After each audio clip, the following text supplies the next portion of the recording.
What's good? What's good? We are back. Another live from Fayettenam Friday. I'm the one and only Paul Masson, and I'm joined by Mr. J. How you doing, Mr. J? All right. All right, everything good over there? You text me like you said you had some issues at first. Yeah, man. Connection? Yeah, connection things slowing down over here. Probably weather related. As soon as Yeah, it everything has been raining gets all going. day, man. We getting this sorry North Carolina weather all day. Well, we got a guest waiting. We're gonna bring on our guest for the day. Straight producer extraordinaire, the one and only kid called Quest, who's been waiting for us. Here we go.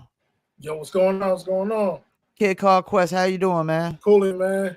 How's Let's get everything? you up on the big screen here. Doing good, Real good, man. Appreciate you coming on and doing this. No doubt. Thanks for the opportunity. no doubt. Go ahead and jump into it. You know what I'm saying? Just kind of give everybody a rundown about yourself so we can kind of, get everybody familiar with who you are and what you do and who you've been involved with. Yeah. I go by the name Kid called Quest, Rochester, New York. I started making beats back in 2000, 2001. My first series project was a beat tape that I put out that I wasn't expecting to take off the way it did. It was called J Quest verse Knife Wonder. That was in 2005. Like I said, that was just a tape. It wasn't even it was my brother's idea originally. He had a plan on doing something with him versus Kanye, but he just sat on the idea. So I told him I'm gonna run that idea that he has, just mess around, and got some Knife Wonder instrumentals, some other instrumentals, put them together, and I pressed up some CDs. And next thing I know, people all over bootlegging them, and my name all over the place. I had a higher demand than the actual beats I actually had on my hard drive, or not the hard drive. Actually had in my archive at the time, my floppy disk and everything. And then went from later on. I moved up and switched my name up from J Quest to Kid Called Quest, because you had a couple other J Quests. Two of them I knew of already. One was from Boston, and the other one's from was that Jersey? He was going by the name Johnny Quest or something like that. And then there was a third J Quest I had no idea about, who was taking credit for all the stuff that I was doing, and was just doing a bunch of dumb shit. And people was getting me and him mixed up, and bridges getting messed up and burnt for no reason. I'm trying to figure out like what I do. But that made me change my name, and I had to keep the name Quest because everybody knew me they knew the Quest part. Everybody's always calling me Quest. So I got to pick a name that I know nobody won't try to bite. And I did hit me, Kid Called Quest. I know I'm gonna take a lot of slack for this for a minute, but once I started getting the work built up and people started getting familiar with the name and stuff, and sure enough, I was getting a lot of backlashes for the name, but eventually people started catching on to the name and everything, and that part smoothed out. And then I started say around 2008, 2009, I started putting together my own compilation albums outside the instrumentals. And that's what really started helping me take off and getting more recognition on websites during that time period, like the Kevin Nottingham's, the hiphopgames.com, and all the pop and hip hop sites during them times. So, what kind of equipment do you use? That's kind of a question for Trill, and who isn't here right now. But Always been an MPC head. My very first actual piece of gear that I used was an old Casio keyboard. And like I always tell everybody every time I bring the story up, like I learned how to make beats by accident. Like it wasn't something that I gotta get it. I really gotta get. I actually started out I did it by accident from being bored and sitting in the basement. And my brother had a keyboard sitting and just playing out melodies and stuff just to pass up time. And next thing you know, I'm sitting there making my own melodies and stuff. During that time, early 2000s, I was trying to mimic the Swiss Beats and the Timberlands and all that. But my first real sampler was actually an Akai S20. That's like a generic version of the MPC 1000 without a metronome. So however long you want your beat to play, that's how long you had to actually hit the drum pads and the sounds and stuff. And if you messed up, you had to go back and start all over again. And then my brother, he ended up getting a 2000 XL. And I remember this was going into 2000, was this 2002, 2003? I know I was just going into high school, but every chance that I got, my man Divine, I'm kind of skipping it, but my man Divine, he had a regular 2000. He was teaching me how to use the regular 2000. And once I got familiar with the regular 2000, my brother had the XL. and the functions were still kind of the same. Like, and once I learned that, I was hooked onto MPC ever since. And I'd say my first production software gear would have been the machine, because that was the closest to the MP I thought that you would get.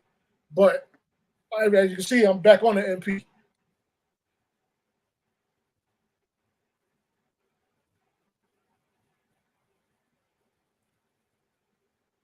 Oh, you got some questions for him? Oh, that's all you had? Well, I got some other questions, so I'll let you get in. Yeah, all right. I thought you had more than that. All right, so I was checking out a record you had, Relate featuring Jazzo, Pretty Bully, Curtis Coke, Ken C. I know you had a couple records with the Ken C cat. How did Jazzo end up on that record? Do you know? Yeah, I hit Jazzo up. We was building for a minute, actually. Cool dude, shout out to Jazzo. We was Yeah, building, bigs up and that Jazzo.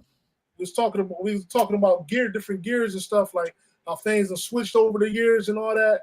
I mean, we was just staying in contact, just building and building. And I actually had the Relate joint was actually the sequel to Ken C's joint, Never Give You Up. And I had the idea where I wanted to do like a posse cut for a remix. And I thought about it. I got like, all right, I had Pretty Bully. She laid her verse down. Ken C already had a verse laid down, and my man Curtis Coke, he ended up hopping on it. And I was like, yo, we got to get one more person, because it's an age gap between all the artists. Everybody has a different era that they're spitting and representing. And I was like, dang, it'd be dope if we could get a legendary MC on there to do a verse off of the era they came up in. And that's when the idea hit me with Jazz On. I hit him, and he was down for it. Yeah, I actually dealt with Jazzo in the past. Really, really good dude. Who are some of the producers that you kind of look up to? Producers that I looked it up to, I definitely would say the Beat Miners is definitely probably one of my number ones. High Tech, definitely. I always like the Okay. High Tech and the Beat Miners. The Beat Miners always like the hard hitting, filthy drums, and the way they drums and the samples and that bass, the filters. And then High Tech always like the way he chopped up his samples and played his keys over them. Then my third favorite producer, if I was to break it down, would probably be Risen. I always loved the vocal samples and all that. And like I said, it had that. It kind of all those producers kind of had like a similar feel to me. And then my fourth one, I had to say Primo. I remember Primo definitely. I used to always love how he was chopping up his samples and stuff and the sound effects. And then Dr. Dre. For somebody, it's just the way his snares hit, just some crispy popping snares. But are you familiar with the Mood Doom album? Which one? The Mood Doom album. I heard of it, but I never really sat down and listened to it like that. Check it out. It's High Tech's first work, man, and it's really, really great, man. Really, really great sound on there. It's like a futuristic. Oh, you talking about Mood? Yeah, Mood. Yeah. Yeah. Oh, yeah, definitely, yeah. Yeah, it's got a futuristic, esoteric kind of sound going on there.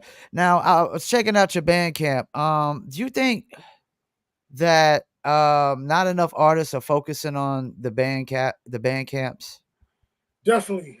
That was something I was lacking. I ain't gonna front. I was lacking like a few years back, until actually earlier back when I was just putting stuff on it, because it was at the time when I started putting stuff on the internet. At the time, I really ain't have to rely on it, because we had undergroundhiphop.com where we could send our CDs and stuff to, and they do the consignments.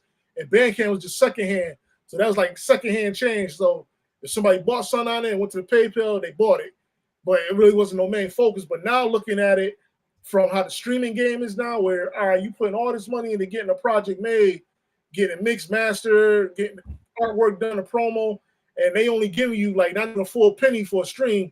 So you barely breaking. I mean, you barely breaking it. You ain't even making nothing really if it ain't getting picked up really like that.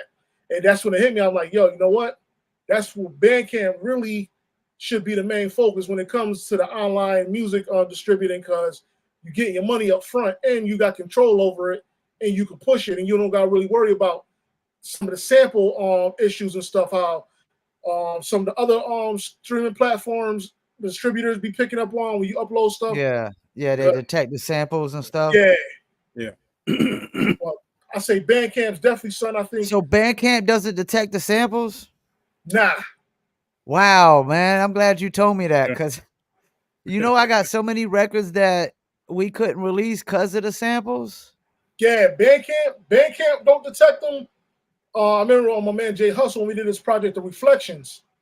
Actually, if you listen to the Bandcamp version and listen to the actual iTunes or whatever version, the Spotify, they different than the Bandcamp version. I Okay. had a sample that I had in there, and they actually detected where the sample came from. And I'm sitting there like, how the hell they do that? Yeah, they definitely So I do. had to go back and redo it. So I'm like, damn, like we had two different versions out there. But I know SoundCloud started doing that now too with certain stuff. They detect your sample. Yeah, yeah. Yeah, They flagged me a couple times for a couple skits that I did, and actually picked up the movie where the skit came from. I'm like, what the? So to kind of piggyback off of two different things there. There's no conflict with releases when you release on something on the streaming and then release it on Bandcamp. They Yeah, don't Ben, kind of ding you or anything for that. yeah, and the crazy, I can't necessarily say all the streaming distributors is like that, but I know DistroKid is definitely like that. They're detected. TuneCore, I never really heard nobody complain about it, but I'm pretty sure by now they probably got the same thing too. That same TuneCore software. Yeah, detects TuneCore them. definitely, TuneCore detects them too. definitely, Yep. So they yeah, just they started. definitely Okay, do. And I was basically asking because certain people release certain things and they release a project, and if they release it on certain streaming, you can't release it anywhere else. So you have to do a completely different version. and, So that's what I was asking. That and what if I'm you release a surprised, project here, you can release a project on on Bandcamp and do the same name. Basically. yeah, it's crazy because it's crazy because what I'm surprised with now too. I just got accepted into AWOL. I'm not sure if you ever heard of that. Not Yeah. too familiar. AWOL. Yup. Yeah. They it's a branch off of Sony Records. They Okay, got their okay, own distributing thing, but the thing with them is like it's not like how TuneCore and DistroKid is. Like anybody, you can't just sign up for it. You got to get accepted. And the crazy thing, More exclusive. yeah, something like that, yeah. And the crazy thing is, I had uploaded me and my brother latest project, the musical Karma, and I thought they was gonna flag me all day for the sample because the number of movie, the way the ideal is number of movie skits telling the story all through over the instrumentals and all that.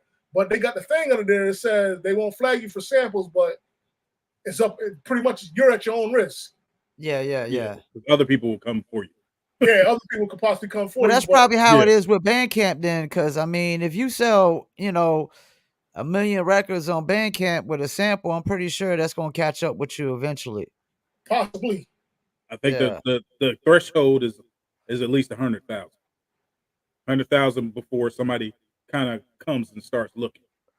Yeah, Yeah, if you ain't making no money, I mean, they wasted everybody's time coming after you. All they could do is try to say take it down, and that's about it. yeah. Yeah, And I had that not with Bandcamp, but it was a remix project that I did a while back in 2012. I mean, I did a little remix project, and I mean, I barely pushed. It barely got. It wasn't even being sold. It was being downloaded for free, but it only got like 300 downloads. And they was tripping about that. But yeah, that's why I was like, nah, I'd rather just keep everything. Try to keep as much focus on the Bandcamp, really on the digital side than everything else.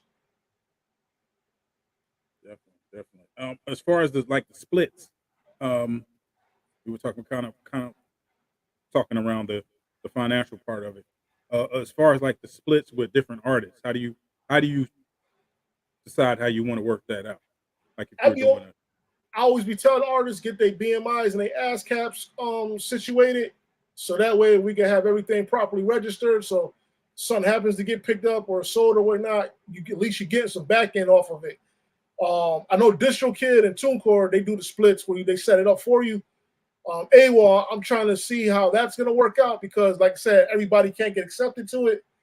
But I think the splits is the only thing Bandcamp is missing. And I think once somebody over at Bandcamp finally you start thinking and incorporate that, Bandcamp will take over. I think it'll easily take over. And that's the only thing that's separating it from the other guys is some splits. mm, Well, you know, the biggest problem with streaming is not just the payouts, it's the fact that you can't really engage with fans on streaming. That's Like, they can't comment on those songs. You can't reply to comments. There is no direct messaging, you know. And I think on Bandcamp you could direct message your fans that Yup, subscribe, right? Yeah. yup. So you You can got the actually, email, you know, thing built into that. And that's another thing. Most artists don't have an email database of fans whatsoever. and it's crazy because like if you got Bandcamp, Bandcamp will break that all down for you and give you those emails. Like I got over 800 emails from people that download and bought stuff over the years. And I just recently found out about that when I signed up. Well, you gotta have Bandcamp Pro, but that's I found out Okay. about Yeah. that when I signed up for Bandcamp Pro, and I'm like, yo, this is crazy. So like right now, I could. What I wish I would have did, I wasn't thinking. I could still do it because you guys about to post this up anyway. I could always take the little promo flyer, and I could go directly into my Bandcamp. As long as y'all let me know what the date is that it actually aired, and I can send a link with the actual promo flyer to everybody in the Bandcamp, and they can actually click the link and check it. Okay. That's the dope thing about it. You had another question for him, Jay? Because I got another one. Well, basically, who's some people that you um, have worked with overall, like production? Overall, I work with so many. Somebody just asked me this question the other day, and I didn't realize like it's been so much. Like, big shout out to my man Big Shug from the Gangstar Foundation. That was actually Big my first Shug. big placement, the other side of the game, and I ended up doing half of his other two albums after that, I Am Forever, and damn, what was the other one after that called damn, I can't think of the name right now. But I did half of those two albums, and I had a couple of joints on the last one he just dropped, and I had to did a single joint. But yeah, Big Shug was definitely one. When I started doing my compilations, I started working with artists like Craig G for the Juice Crew. Um, I had Black Poet.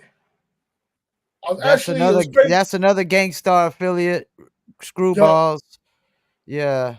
yeah, Black Poet. Big shout out to Black Poet. And rest in peace to one of their members. What is it? Hostile, I think, passed away. Hostile just passed away.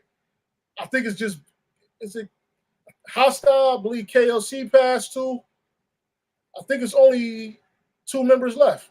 Yeah, we've been trying to reach out to him. We actually been in talks with Little Dap, trying to set up an interview with him, hopefully in September as well. But yeah, I remember my man, shout out my man Tone for Jules. He had let me produce a joint that he did with Keith Murray back in 07, 08. It was called Rough Enough. That was featuring Arston from Terminology Crew, ST. Squad. Who else, man? J Hood, that used to be used to be with D Block back in the D day. Block, yeah. Yeah. I forgot about him. I'm glad you brought him up. I forgot all about J Hood. Yeah, J Hood, rapper Big Pooh from Little Brother. We did a joint together for off of my Put Your Headphones On. Who else was on there, man? Yeah, rapper Big Pooh. Going into the second project and other albums that I had placements on. Shout out to Rex, big shout out to Rex and Sky Yeah, Zoo. shout out to Rex, friend of Yeah, the show. correct. Yeah. Rex, Sky Zoo. Shoot, man, it's so many people, man. Sky Zoo is mad dope too. That's another one Yeah. that gets slept on. Yeah, Sky, yeah, people, yeah. Now, how He did you always, end up working on two of Big Shug's albums? you know, it's a crazy story because, like, you know how people always complain about, like, this is the MySpace era, though. But remember how people used to always complain about people spamming and flooding the boards and all that, and Yeah, sending out yeah. random message.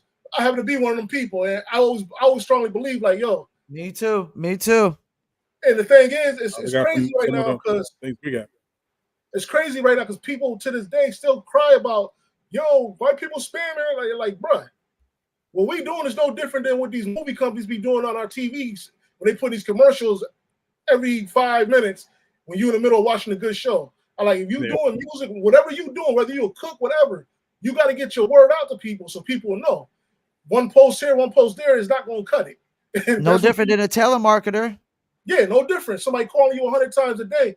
I mean, you're gonna, because eventually what happens is you're gonna see that post or that commercial ad or whatever 100 times. Now it's stuck in your head because now you're familiar with it. Now you're gonna check it, and that's the same thing we were doing. And people used to always talk junk like, but I always tell people like, yo, be honest with you, me doing that got me a placement I wasn't even trying to get. And dudes be sitting there wondering like, why ain't their music getting heard or picked up? Like, you got to do that because you never know, especially if it's a complete stranger. You don't know who is who and who got connects for who. And that happened to be what happened with the Big Shug placement. Shout out to Justin Bailey from Smoke City Records. Because I ended up sending him a link to the Ninth Wonder joint actually.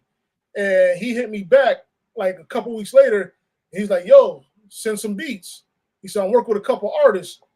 And he said, I know they looking for a lot of beats and your stuff fit their style. So kind of find out those two artists was Big Shug and Sean Price. And there was one more dude that was out there in that time. Damn, I can't think. Was it Poison Pen? No, not Poison. No, this dude was from Boston too. I think it was Slang. It might have been Slang. But I emailed him some beats. This back dial up, when it used to take forever to send stuff out. And I sent him like 612 beats. It took like almost a whole day to upload those. But I got to send those to him, and I didn't hear nothing back from him for like about 3-4 months. And he hit me out the blue. He's like, yo, you just got an album placement on one of the artists I'm working with. But he ain't tell me exactly which artist it was. And then 3 more months after that, once everything was confirmed, he's like, yeah, you got a placement on Big Shug new album, Other Side of the Game, is coming out pretty soon. I was like, oh, word, that's dope.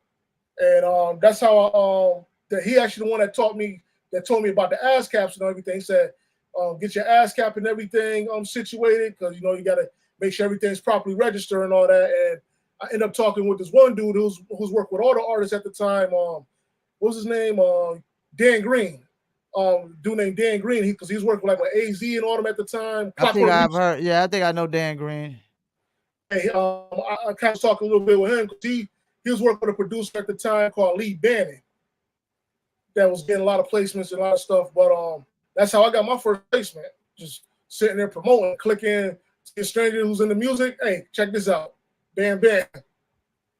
So you heard it from Kid Called Quest. Spamming does work because they forget we're going off of this 2 to 3% rule. You know what I'm saying? Yeah. After you spam so many people, a percentage of people are gonna click it. Especially, it ain't really spam if you got something they need. Or you got something they want, And the crazy thing, right? And this is the thing too. People fail to realize too, like, all right, there's complaining about the spamming, but now, like, especially if you're using Facebook, now people who's complaining about spamming, now all of a sudden are now starting to use the highlights and the follow, the followers, the highlight. And that's the worst. That's the worst, actually. I've stopped doing that because I'm tired of people doing it to me. It's like you got 5 people mentioned you at once. It's like, damn, dude, I can't go to all y'all at once. And the thing, a lot of people don't understand how you could get around that too, to get it actually target the people. Like what I do is I got 3-4 different pages, and most of those majority of them pages got people from different regions.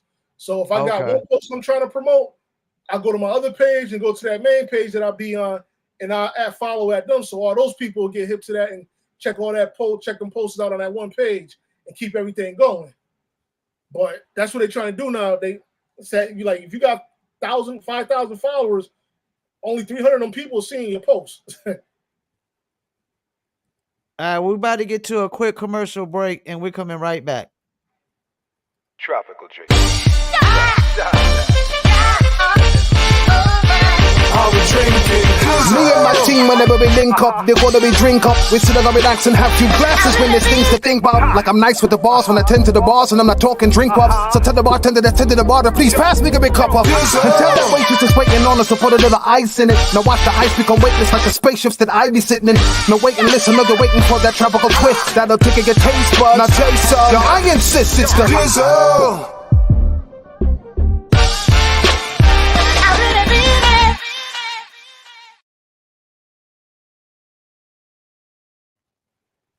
That's right. You could dizzle too. Go to dizzlebrand.com to get your very own bottle or bottles. And you heard the great Chip Food right there. He dizzles too. We back. Did you have another question, man? Yeah. Following along that line of people you've worked with, anybody else you were really looking forward to working with, or that you have That in was gonna be can, my next question. or just somebody People, you wanted to? somebody I always wanted to work with. I always wanted to do something with Ghostface. Okay. Matter of fact, shout out to Tripe Diesel, Tripe the God. Big shout out to him.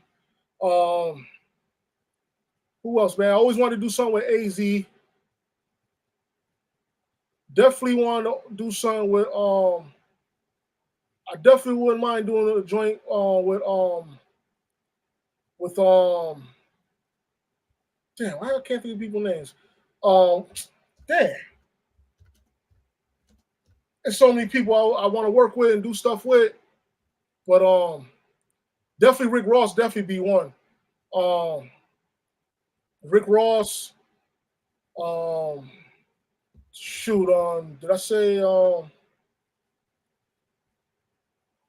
shoot Papoose definitely, he definitely won. It's mad people, man. I can't even think off the top, but there's a lot of people I would like to work with and do some joints with. And hopefully that happens pretty soon.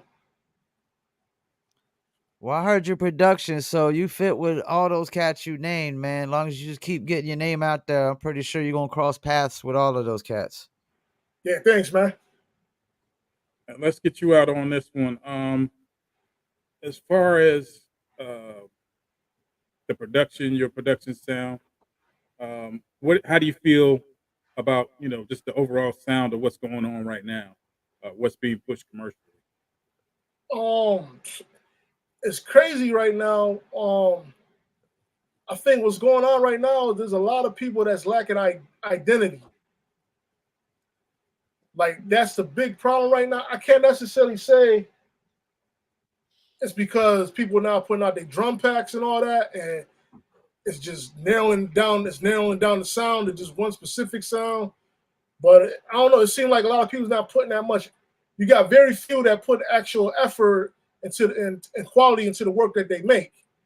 And then you got a big majority of people that just go get a sound or whatever off the internet, loop it up, throw one or two things on it, and then push it. And next thing you know, you got 150 beats that sound exactly the same. And you can't tell who did what. Definitely. I heard one of the newer artists, 42 Doug, out of Detroit, basically saying it would usually take him maybe 30 minutes to try to get a few beats and get that together for his album. But he said it took him almost 2 hours at this point for his newest project because he felt like everybody was kind of doing the same thing. But any shout outs, anything else you want to kind of talk about?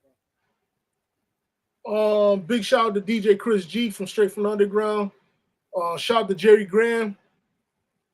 Big shout out to my man Curtis Coke, DJ Sight, Pretty Bully. Shout out to my man El Biz, Dark Skin Jermaine from the Backpack Mafia. Shout out to my man Azariah, Jay Hustle for the Young Black and Gifted team. Big shout out to Big Shug. Shout out to my man DJ Joe Cool from Beat Miners Radio. Shoot, man. Shout out to everybody. I got one more quick question before you go. What's your feeling about? It kind of relates to what y'all was just talking about, like why the beats all sound the same. What's your feeling about like 3 or 4 people making one beat? That's too many people on one beat. Yeah. I was like the Justice League, they was able to pull it off because during that time, that was something different. It was like an actual production, like there's like a band, like kind of you think about it. But like now, it's crazy now because like we was just saying, like 4 people nowadays being on doing the beat, it's like, okay, who's actually really coming with their own identity though with it? Because you go back and look at the Justice League stuff, everybody had a specific sound or had a specific way they did certain things. So the person that did the drums did they stuff a certain way, person that's doing the samples might do the things a certain way, or if they all specifically made the skeleton of the beat, everybody brought their own flavor to the table to complete the rest of the beat.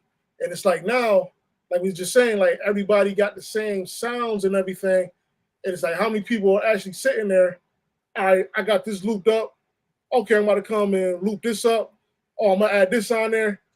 It's like, okay, you can do that by yourself. One person can actually do all that by themselves.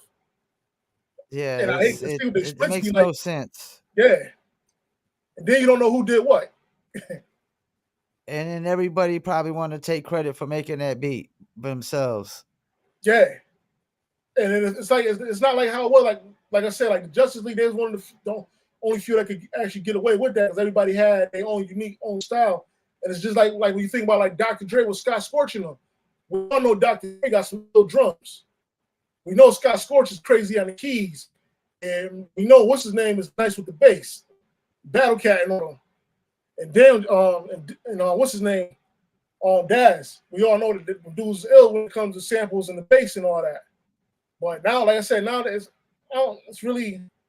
crazy. Like we were just saying too, the way how the streaming thing is, you got 4 people trying to split a fraction of a penny. Yeah. So you got to hope that joint actually takes off. Tell me how That's that math even worse works out. than just the rapper dropping the song. I mean, when you got 3, 4 people that want to get paid off of that beat, that's crazy. And then depending on, like, I don't know if you guys heard. I don't know. I was just reading about the Cisco situation from back in the day with the Thorn song, with everybody involved with that, the producers and all that. How all them dudes had to split that publishing, and he ended up getting sued by the guy that wrote the was that Ricky Martin that lived on Villa Loca. He ended up getting sued by that actual songwriter for saying La Vida Loca. They consider that to fall into samples, and the writer, I guess, actually took like 85% of the publishing. And Cisco had to split the rest of the remaining publishing with everybody else involved with the production and whoever else helped him write the song and whatnot. So it's like, dang, you got like probably like 8, 9 people trying to split what 15%? Yeah. That's crazy. And they's actually talking about like, yo, we remember when our publishing checks was, the one dude was saying our publishing checks was like looking like this. We started seeing by day, like it go from here, starting to go down to here. On the outside, they make this business look so glamorous. Exactly. But when you get on the inside, it's so cutthroat. It's very cutthroat. So shady. Well, anything else you want to shout out before you go? Anybody, for everybody that's tuning in, you can go to kidcallquest.bandcamp.com. Me and my brother DJ Sight just released an instrumental project called The Musical Karma. Okay. You could, if you depending on what streaming platform you use or not, you can just type in Kid Called Quest. You can check out Pretty Bully new album, Then and Now, Ken C project, the Kendrick Cole EP. Me and my man Azariah, we grouped together Young Black and Gifted. Once again, that's out now, and pretty much everything's on it if you want to backtrack and check out any projects. And I'm definitely going to hit you up. We do the music reviews on Saturdays, so some of those artists we'd like to try to, get some new music from the review on our Saturday shows as well. Oh, definitely. I'll let them know. Yeah, because definitely a lot of those artists will probably get yays on our show, with we are kind of biased towards the 90s era sounding hip hop, but it is what it is. Yeah, matter of fact, I can send you a bunch of music too on the review. Yeah, we would definitely appreciate that, man. I mean, we definitely need more hip hop because we got a ton of death metal, rock, country, all these other genres, but not as much hip hop as we'd like to get.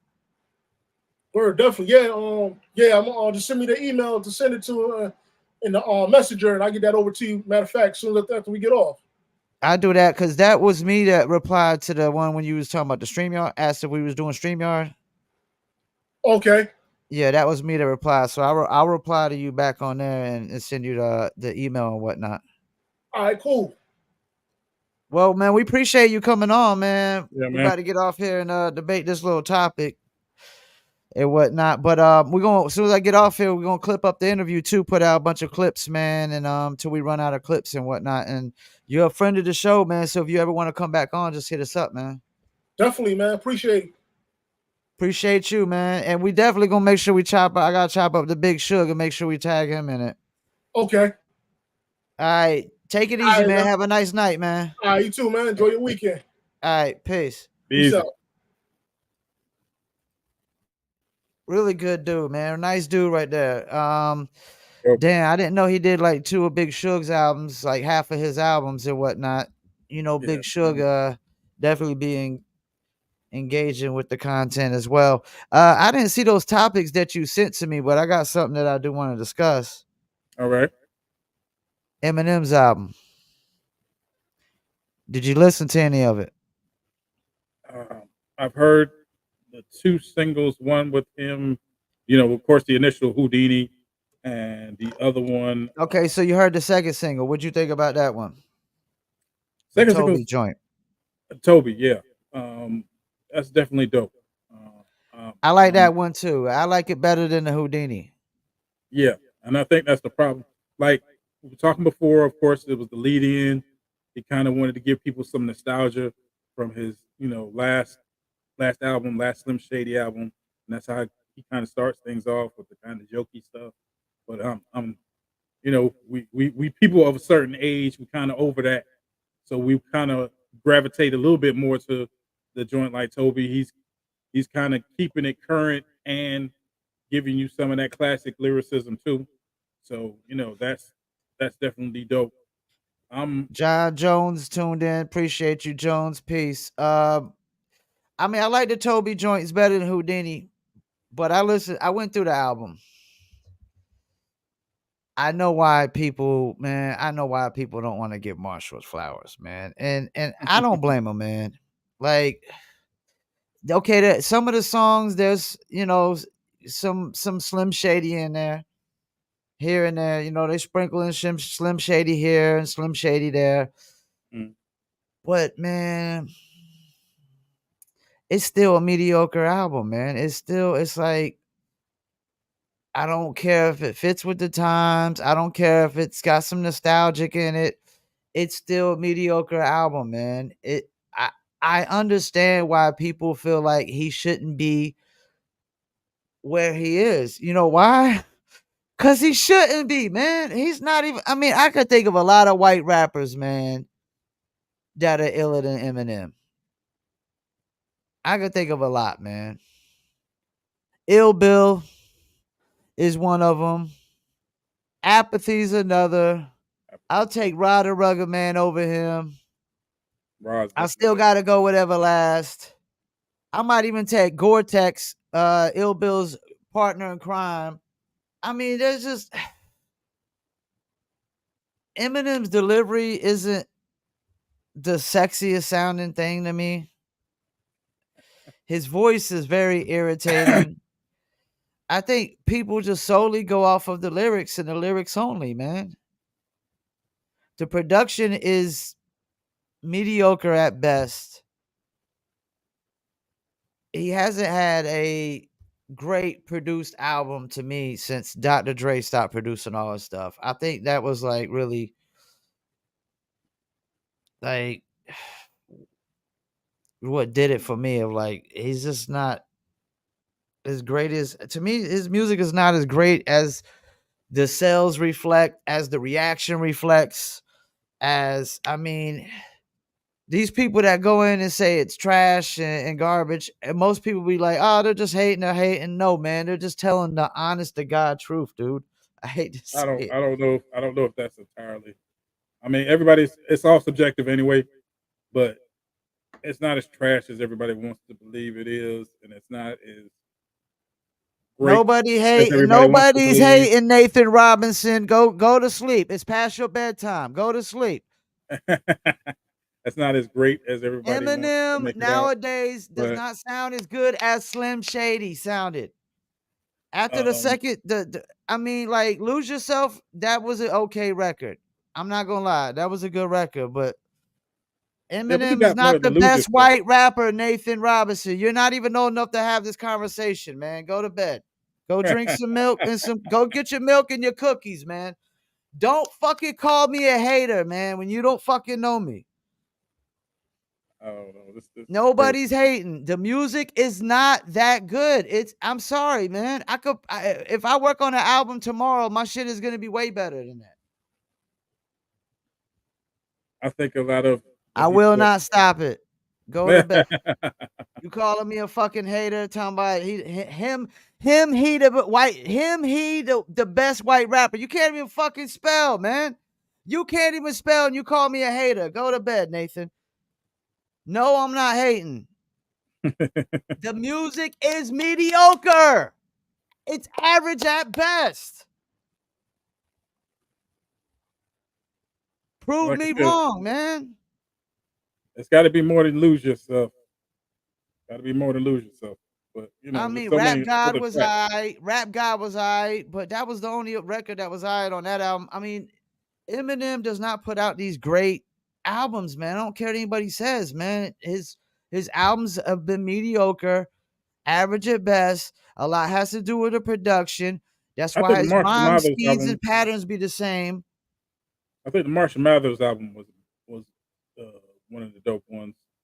I think What do you what's think the other one? about Central C and Show Ice Spice might be dating? I don't think about that one bit. Sorry.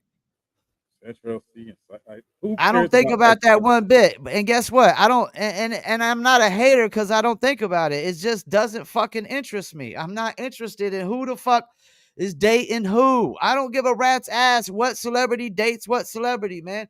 That's what groupies care about. I'm not a groupie. Talking about real music, man. We ain't talking about I am a fucking WWE music sideshow, promoter. WWE sideshow stuff. Thoughts about Little TJ's music. Hey, you know what? I like Little TJ and Joyner Lucas record. I like the Joyner Lucas record and Little TJ. But Little TJ as a whole, I mean, he's all right, but he kind of fizzled out ever since he got shot.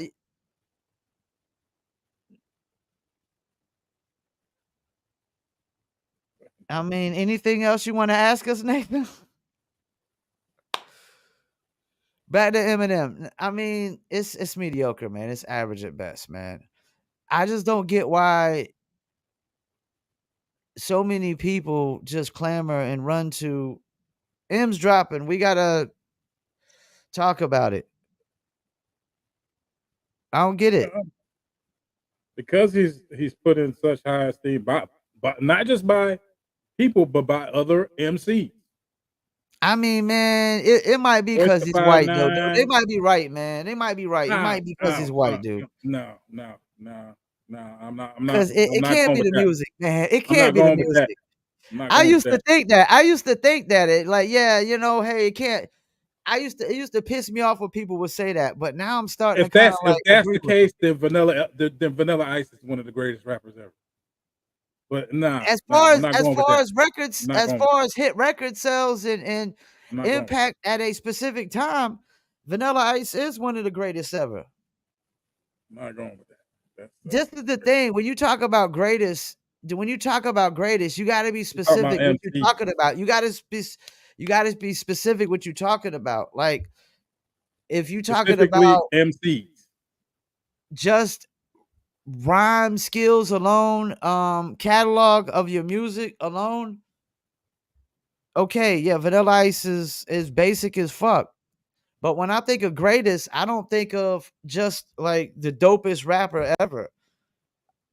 I think you got to include success as well. I mean, For example, as far as a pop rapper, he's had probably let me ask you one of this: the most influential. who do you think is iller, Ill Bill or Eminem? I might have to go with Ill Bill because of his stature. Okay, But you know what I'm saying? but would you say he's greater than Eminem? I don't know. I don't know. That's an arguable I point. wouldn't say But other he's people who greater than Eminem because his success hasn't reached the level of Eminem. well commercially, no. If you say specifically commercially, no. But But as whose far as catalog would I his rather stature, listen to Ill Bills or Eminem's? I would rather listen to Ill Bills any day of the week over Eminem's catalog. I can get that. I can ride with that because his Eminem's hasn't aged well when you come to the jokey tracks. But let's run I don't down think some of it the even other ones. ages well now. Like this new Like album, it doesn't even age well now. And to me, like I just heard it today, and it's like it's already like the real tracks that I could roll with are like Mockingbird, um, Venom, Till I Collapse. you talking about the Venom, the movie soundtrack joint. Yeah, I hated that. Rap I hated God, it. Rap Sing. God was all right because I can't deny Rap God because what he did on there. But the beat still, I'm not big on the beat. Like those, man. Like I get it. It's not boom bapping, but no, it's not you that like it's not boom bap. It's not even that, man. It's just it's too basic for this so-called complex rapper. I could roll with another one like Sing for the Moment. Uh, even Superman, Not Afraid. I mean, Superman's all right. I like that record. Let's see. But that's kind of still like early Slim Shady-ish. Like the Yeah, rhyme style and the rhyme pattern. definitely.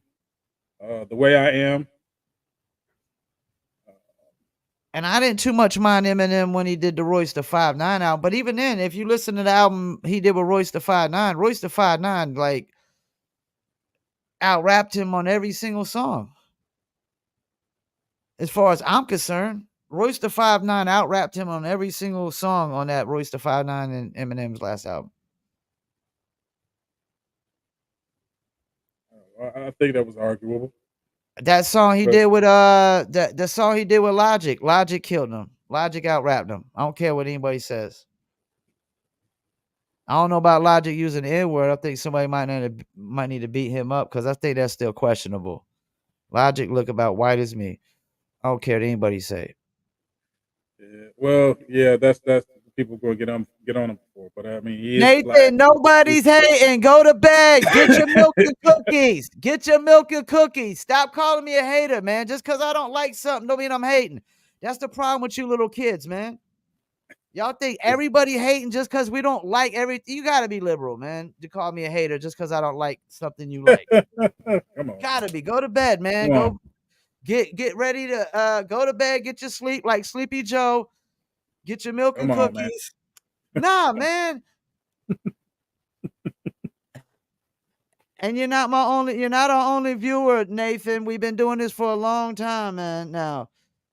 That's Uh that so must be your he your said, long oh, lost he said, son. You hold on. He said the guy with the red hat looks like Rod Wave's grandfather.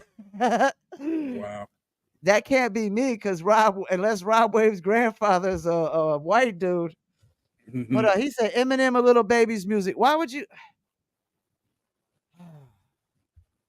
Eminem. Facts. I like Eminem. see. This is why I'm not a hater. That must be your long lost son or This something, is man. why I'm not a hater. This must be my long lost son, right?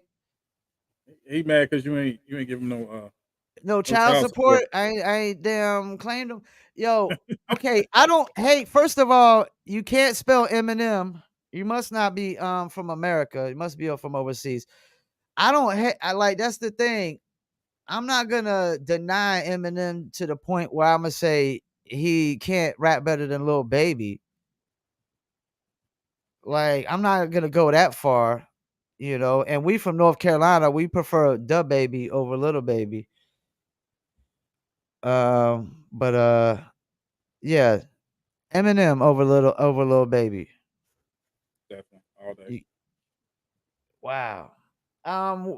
We about to hit that hour mark. We about to wrap it up here, Jay. Anything else you want to say about this Eminem thing? I don't know. I got to delve a little bit more into it. But like I said, he wasn't just put up there by other people. He was put up there by rappers like Rakim, like LL. You know what I'm saying? Some people with some real stature as far as lyrics and lyricism go. So I mean, but I could totally get now. I totally get it now why some people feel the way they feel about like when they say Eminem is only there because he's white, because the music is just not adding up to the success. Like the second half of his music, career is just not adding up to the pedestal that he gets put on, man. I think still he's a dope MC. I think he's still one of the dopest out. I think what happens is some of his antics don't age well and haven't aged well. It's not the annex, It's it's the the stock, production, man. It's it's the the stock production, dude. value. It's the Well, production, yeah, man. it's some of the production too, because I can't get with some of the newer production on some of the things, but some of it works It's out. not that You it's know, not some of it that does, some like of it don't. it's not that it's not boom bap. It's just it's not it doesn't fit what we say about this guy. We say he's this complex rapper and syllables, this, metaphors, that, but the beats be so basic, man. They be so basic, man. Anything you want to shout out before we go, man? Yeah. Shout out Bruce Anderson. I'm supposed to be uh, interviewing on his show this coming You Tuesday. said who? Bruce Anderson. I'm supposed to be interviewing on his show on his platform this coming Tuesday. So hopefully that goes off without a hitch. Of course, we got the Empire. We gearing up to do a song for the Underground Experience soundtrack. I'm waiting on the last finish up for BTS, and of course, I'll be touching with bases with everybody who I've interviewed to go ahead and get a track done for the soundtrack and collaborate with everybody on it.